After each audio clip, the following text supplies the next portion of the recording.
This is the HOLLYLAND MARS 400S. This is the transmitter and this is the receiver. Now I've actually had this for a few months, but I haven't done a review on it because I wanted to use it in the real world.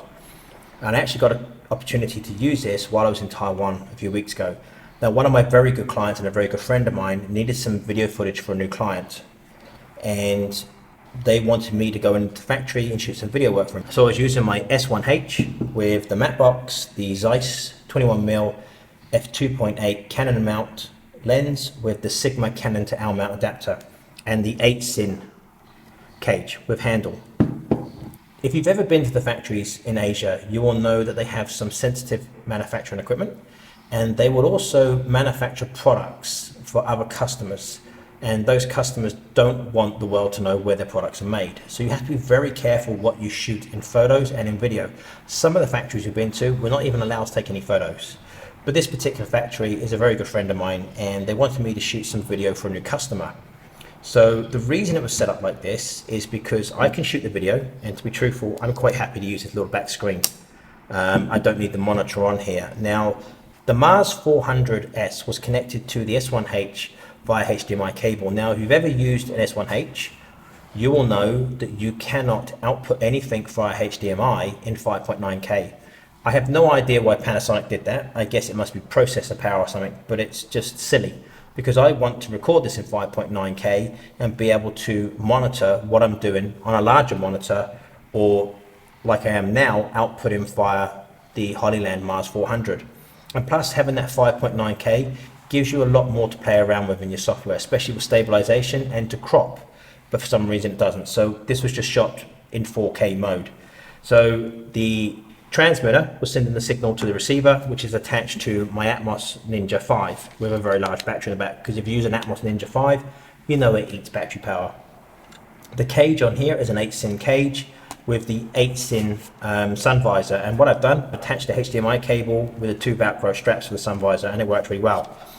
So what I was able to do was to shoot my video, get my job done, and not have my client peering over my shoulder and checking my footage all the time. Every time I recorded something, normally they have to check the footage and then we'd have to reshoot it. With this setup, they were able to stand near me, not right next to me, and they can monitor exactly what I'm recording, and then can give me directions on what to record and what not to record. It worked incredibly well. It worked so well that my customer decided to walk off to the office and show some other staff members, which was quite a distance away, and he was still getting signal from the camera. It was possibly a good 70, 80 meters away, and he was still getting the signal, and it wasn't direct line of sight. So that was very, very impressive. Now, the best part about this, the MARS 400, there are many different systems out there that will transmit a HDMI signal from a camera to a receiver to a monitor. The MARS system just works. Straight out the box, it works. All day long, it never lets down. It's a great system and it works really, really well. It outputs a 1080 signal, and its range is, I think, is meant to be 400 feet. That's the improvement over the MARS 300, which was 300 feet. It just works really well. Now, the actual receiver has a Wi-Fi system, so you can actually connect an Android or an Apple device basically to this, and somebody else can monitor via their iPhone or their tablet or their iPad, which is nice, but it's not for me, so I never bothered to use that. It's just an incredibly good system. Now, the latency between the two is 0.01 second, which is nothing, to be truthful. When I'm recording video, my client's never going to know there's any latency. They're never going to see it. There's only two downsides that I can see with this. Is the fact it has USB-C, but I can't power it by USB-C. That would be a really nice feature.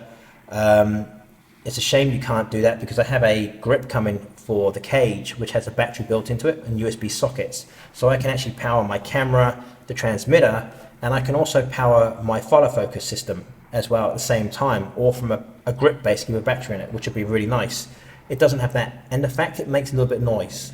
It's got a fan inside and you can hear it. It's not too bad, but it does make a little bit of noise. But sadly they can't get over that because it does get quite warm. I left it on for quite a while and it was quite hot, to be truthful. But then the fan did kick in on my S1H while I was in the factory as well, because it got quite hot in there. But those are the only two downsides. Now, while I was in Taiwan, I caught up with some friends out there who are actually in the video industry, and I didn't realize they all use HOLLYLAND products. And we got chatting about them, and they played around with this system, and they said it's an improvement over the old ones. But they said the one thing that HOLLYLAND products are good for is they just work. Straight out the box or straight out of the bag, don't matter how beat up they get, how old they are, they just keep working.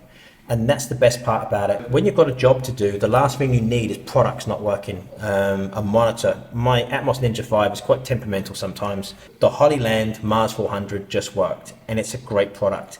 If you need a HDMI transmitter and receiver unit, you want a good, strong, robust system that's going to last you, and it's just going to work straight out the bag or the box, go for the HOLLYLAND MARS 400. It is a little bit expensive, but as the old saying goes, you get what you pay for.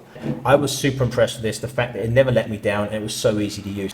And this is just a great system, and it just works really well. And my clients will love this, that the fact that they can monitor exactly what I'm recording, but they're not over my shoulder. I don't like people peering over my shoulder when I'm working. I'm trying to concentrate on my job, and they can just leave me alone and they can see exactly what I'm recording. So that's the video really, just to give you an idea of what the product is and how I used it. This is not a full review video. I'm not going to go over the specs. There's plenty of other videos doing that.